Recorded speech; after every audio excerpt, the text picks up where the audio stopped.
Hello 7 class students. बच्चों, हमने अपनी लास्ट वीडियो में हिंदी साहित्य के पार्ट 2 चंद्रशेखर आज़ाद का अध्ययन किया था। बच्चों, चंद्रशेखर आज़ाद एक महान वीर तथा पुरुषार्थी थे। वह एक साधारण परिवार से थे, परंतु फिर भी उन्होंने कभी किसी के सामने हाथ नहीं फैलाया। उन्होंने हमारे देश को आज़ाद कराने के लिए अपने प्राणों की आहुति दे दी तथा हमें अंग्रेज़ों के चंगुल से बचाने के लिए उन्हें हमारे देश से बाहर निकालने के लिए कड़ा संघर्ष किया।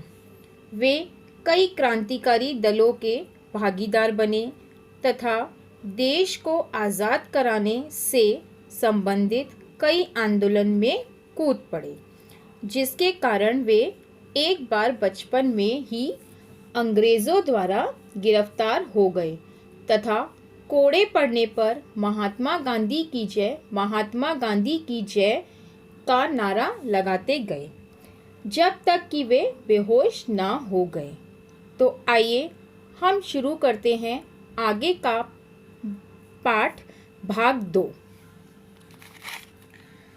इन्हीं दिनों भारत के क्रांतिकारी अपना संगठन बना रहे थे। चंद्रशेखर आज़ाद उनसे प्रभावित हुए और वे भी उनके दल में शामिल हो गए। क्रांतिकारियों का कहना था कि अंग्रेज अहिंसात्मक रीति से नहीं मानेंगे, उन्हें भय दिखाकर छोड़ने के लिए मजबूर करना होगा।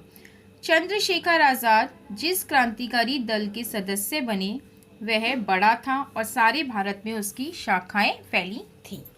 चंद्रशेखर आज़ाद जब आज़ाद के नाम से विख्यात हुए तो उन्हीं दिनों क्रांतिकारी दल अपना संगठन बना रहे थे। चंद्रशेखर आज़ाद उस क्रांतिकारी संगठन से बहुत प्रभावित हुए और उनके दल में शामिल हो गए। उन क्रांतिकारियों का कहना था कि अंग्रेज़ अहिंसात्मक तरीके से या सीधी सादी तरीके से देश को छोड़कर नहीं जाएंगे, उन्हें किसी प्रकार का भय दिखाकर या डर दिखाकर ही देश को भारत छोड़कर जाने के लिए मजबूर करना होगा। चंद्रशेखर आज़ाद जिस क्रांतिकारी दल के सदस्य बने थे वह बहुत बड़ा और शक्तिशाली था और उसकी शाखाएं काफ़ी जगह फैली हुई थी। क्रांतिकारी दल के सामने बहुत सी व्यवहारिक समस्याएं थी। सबसे बड़ी समस्या यह थी कि संगठन के लिए धन कहाँ से मिले। इसलिए दल की ओर से सन 1925 में उत्तर प्रदेश में काकोरी स्टेशन के निकट चलती गाड़ी को रोककर सरकारी खजाना लूट लिया गया।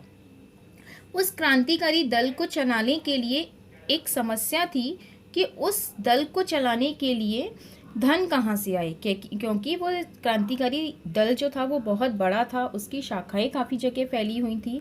तो ये बात थी कि वो उस संगठन को चलाने के लिए धन कहाँ से आए।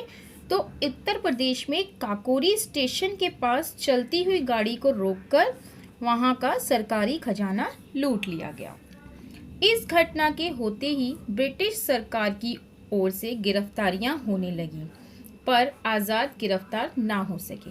उन्हें पकड़ने के लिए बड़ा इनाम घोषित किया गया। आज़ाद ने भी ठान लिया था कि मुझे कोई जीवित नहीं पकड़ सकेगा, मेरी लाश को ही गिरफ्तार किया जा सकता है।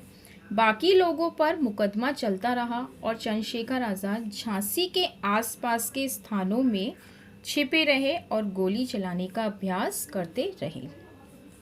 इस घटना के होते ही अंग्रेजी सरकार की ओर से इन लोगों की गिरफ्तारियां चालू होने लगी। आज़ाद तो गिरफ्तार नहीं हो सके, पर उनके कई साथी गिरफ्तार हो गए। चंद्रशेखर आज़ाद को पकड़ने के लिए, उनको गिरफ्तार करने के लिए एक बड़ा इनाम घोषित किया गया था। चंद्रशेखर आज़ाद ने भी ये ठान लिया था कि मुझे कोई जीवित तो नहीं पकड़ सकेगा, मेरी लाश को ही ये लोग गिरफ्तार कर सकेंगे।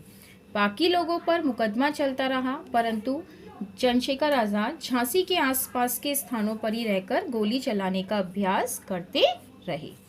काकोरी षड्यंत्र के मुकदमे में राम प्रसाद बिस्मिल, रोशन सिंह, अशफाक उल्ला और राजेंद्र लाहिड़ी को फांसी हो गई।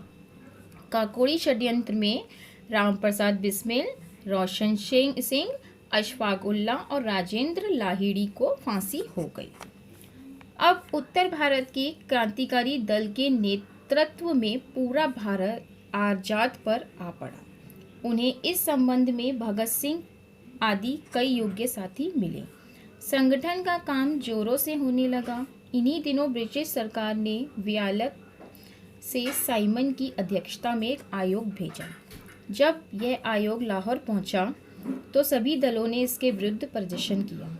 इस प्रदर्शन में वयोवृद्ध नेता लाला लाजपत राय को लाठी की खतरनाक चोटें आईं। इन्हीं चोटों के कारण कुछ दिनों के बाद उनका प्राणांत हो गया। इस क्रांतिकारी दल के नेतृत्व का सारा जो भार था वो आज़ाद पर आ पड़ा। आज़ाद उस समय अकेले पड़ गए थे। इस संबंध में भगत सिंह व उनके कई साथियों ने उनका साथ दिया। उनके संगठन में लाला लाजपत राय ने भी अपनी महत्वपूर्ण भूमिका निभाई और ये जो आयोग और लाहौर का जो युद्ध चलता रहा, जो लड़ाई चलती रही, उसमें लाला लाजपत राय को काफ़ी चोटें आईं और उस चोट के कारण उनका एक दिन देहांत हो गया। इससे देश का वातावरण बहुत विक्षुब्ध हो गया। चंद्रशेखर आज़ाद, भगत सिंह, शिवराम, राजगुरु और जयगोपाल ने यह तय किया कि लाला जी की हत्या के लिए जिम्मेदार स्कॉट या सैंडर्स को मार डालना चाहिए।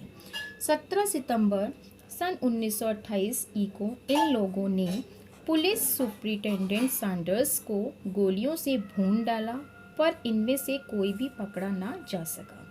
जब लाला लाजपत राय का देहांत हो गया तो इससे देश का वातावरण बहुत शांत हो गया, बहुत दुखमय हो गया। चंद्रशेखर आज़ाद, भगत सिंह, शिवराम और राजगुरु तथा जयगोपाल, इन लोगों ने ये तय किया था कि लाला जी की हत्या का बदला लिया जाए और उनकी हत्या का जो जिम्मेदार है सैंडर्स, उसको मार डालना चाहिए। और इसी तरीके से 17 सितंबर सन 1928 को इन लोगों ने पुलिस सुपरिटेंडेंट सैंडर्स को गोलियों से भून डाला, परंतु ये सब गोलियों से उनको मारकर भाग निकले। इनमें से कोई भी गिरफ्तार नहीं हो सका, कोई भी पकड़ा नहीं जा सका। सरदार भगत सिंह और बुटेश्वर दत्त ने सरकार की दमन नीति का विरोध करने के लिए 7 अप्रैल सन 1929 को केंद्रीय विधानसभा में बम फेंका। यद्यपि वे जानते थे कि पकड़े जाएंगे और उन्हें फांसी होगी। सरदार भगत सिंह और बुटकेश्वर दत्त ने सरकार की दमन नीति का विरोध करने के लिए 7 अप्रैल सन 1929 में विधानसभा में एक क्या फेंका था? बम। और बम फेंकने पर वे जानते थे कि वो पकड़े जाएंगे और पकड़ने की सज़ा उनको क्या होगी? फांसी ही होगी। तो भी वे वहाँ से भाग निकलने के बजाय वे धारा सभा में ही अंग्रेजों के विरुद्ध में नारे लगाते रहे। वे दोनों गिरफ्तार किए गए पर उन पर लाहौर षड्यंत्र मुकदमा चला, किंतु चंद्रशेखर आज़ाद अब भी पकड़े ना जा सके। बम फेंकने पर वो लोग जानते थे कि उनको फांसी की सज़ा होगी, तभी भी वे वहाँ से भागने की बजाय अंग्रेजों के विरुद्ध नारे ही लगाते रहे।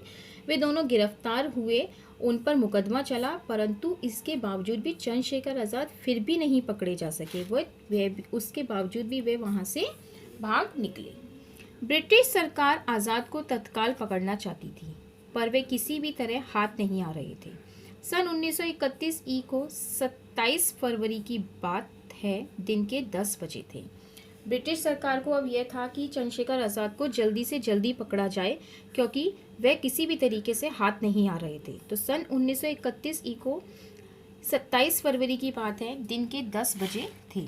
आज़ाद और सुखदेव राज इलाहाबाद के एल्फ्रेड पार्क में बैठे थे। इतने में 2 पुलिस अधिकारी वहां आए। उनमें से एक आज़ाद को पहचानता था। उसने दूर से आज़ाद को देखा और लौटकर खुफिया पुलिस के सुपरिटेंडेंट नाट बावर को इसकी खबर दी।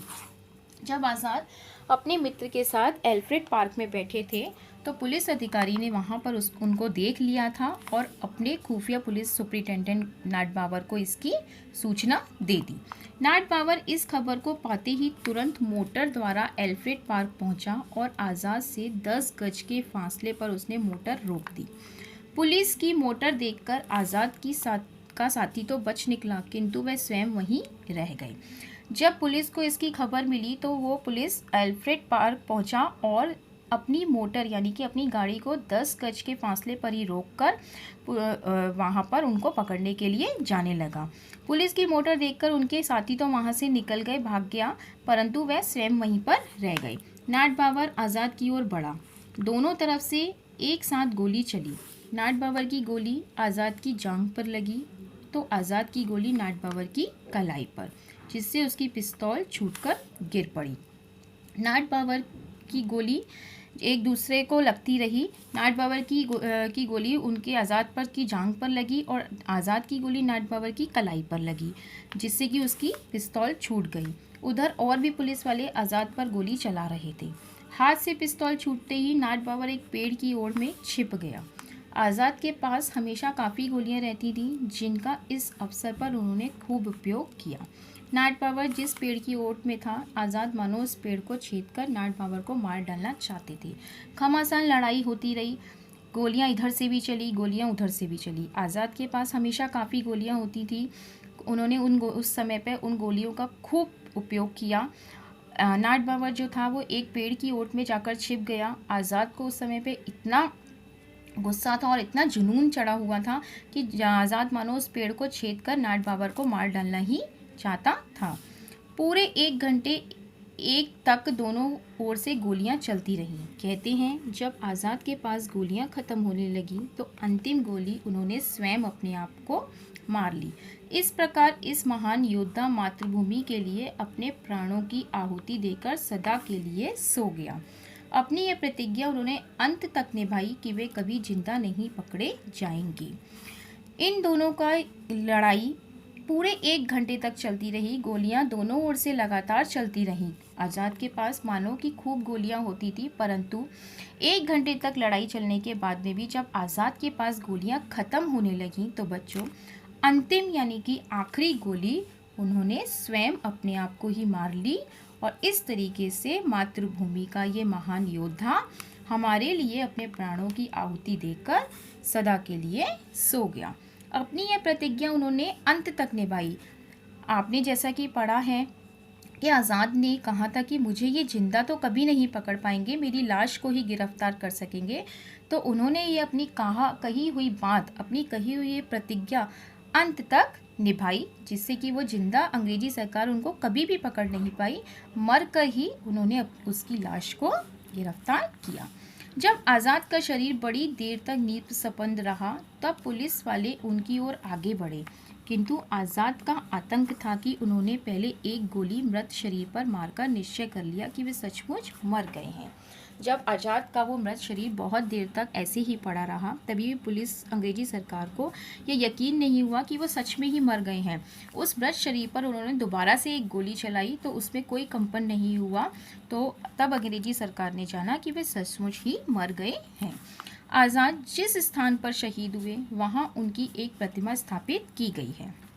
वहाँ जाने वाला हर व्यक्ति उस वीरात्मा को श्रद्धांजलि अर्पित करता है, जिसने अपनी जन्मभूमि की पराधीनता की बेड़ियों को काटने के लिए अपना जीवन सहर्ष बलिदान कर दिया। आज़ाद चंद्रशेखर आज़ाद जिस स्थान पर शहीद हुए थे वहाँ पर उनकी एक प्रतिमा स्थापित की गई है और वहाँ पर जाने वाला हर व्यक्ति उस वीरात्मा को श्रद्धांजलि यानी कि नमन अर्पित करता है, जिन्होंने अपनी मातृभूमि की पराधीनता को, बेड़िया को काटने के लिए हम अपना जीवन सहर्ष बलिदान कर दिया और हमें अंग्रेजी सरकार से बचाने के लिए, हमारे देश को आज़ाद कराने के लिए अपने प्राणों की आहुति दे दी। तो बच्चों, यहीं आपका पार्ट 2 चंद्रशेखर आज़ाद खत्म होता है। घर पर रहें, सुरक्षित रहें। जय हिंद, जय भारत।